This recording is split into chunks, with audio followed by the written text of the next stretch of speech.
for you, Pastor, and then you all will each ask a question of each other.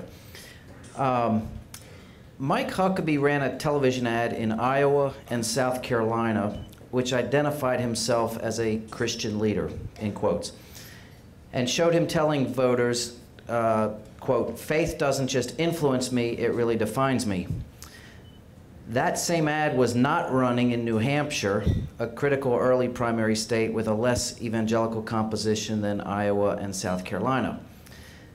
Then, about a month before the New Hampshire primary, the Wall Street Journal reported that during a 3-day campaign swing through the state, this is New Hampshire, where economic conservatives outnumber religious ones, Governor Huckabee did not mention his faith, abortion, or marriage unless he was specifically asked for it.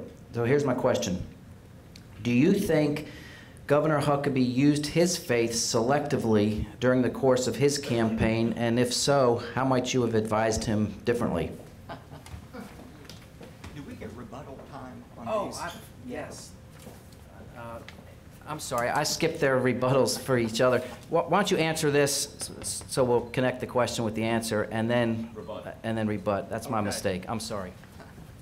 I can answer that question real simply. I'm not an apologist for the Huckabee campaign, so I'm not going to defend what he did or didn't do. But what I would like to do is to respond right now to some of the things Jay said. First of all, I think it's important to note that Article 6 of the Constitution refers to government imposing a litmus test. It has nothing to say, obviously, about people choosing their candidates based on their own criteria, which may include faith. So nobody's here arguing that there ought to be a government-imposed religious litmus test.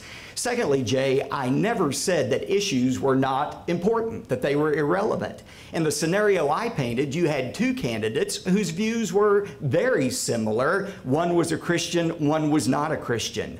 For example, to suggest that there would be a great conflict in my mind between voting for President Obama or Governor Romney in a general election just isn't the case. The fact is, if I were forced to make that decision between Obama and Romney, I would first of all have to try to make a judgment about Obama's faith, even though he's a professing Christian. Matthew 13 very clearly says not everybody who professes to be a Christian is a Christian. I would have to consider the fact that so many of his views are anti-biblical. I would have to look at some of his hostile feelings expressed toward those of faith, and I might come to the judgment, because he is so anti-biblical, that I do not believe his professed faith is relevant in the decision, and I very well might choose to vote for Governor Romney. However, the situation that we're discussing is where you have two candidates who are similar in a primary, perhaps such as a Huckabee and Romney, and I never have seen that many policy differences between those two men on the issues we conservatives care about: abortion, sanctity of marriage. The real reason that the Romney supporters give for choosing him over Huckabee is that, quote, he's more electable, or he has better fundraising skills and could go against the Democrat in the general election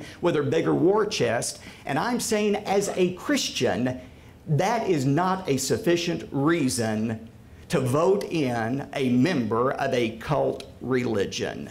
I do not believe we can get into the game of trying to decide who is the most electable and who has the most fundraising capabilities. I believe Christians, when everything else is virtually equal, ought to select Christians as their rulers as opposed to unbelievers.